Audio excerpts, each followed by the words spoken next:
শুভ নববর্ষ। শুভ নববর্ষ।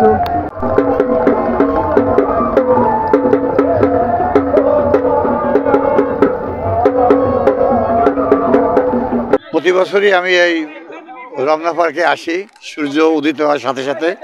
এবছর এসেছি, পরিবেশ খুব সুন্দর লেগেছে এবং আমি দেশের সমৃদ্ধির জন্য, জনগণের কল্যাণের জন্য, তাদের উন্নয়নের জন্য কামনা করছি এবং দেশ যেন সুষ্ঠু পরিবেশে দেশটা সুন্দরভাবে চলতে পারে এটা আমরা কামনা করি।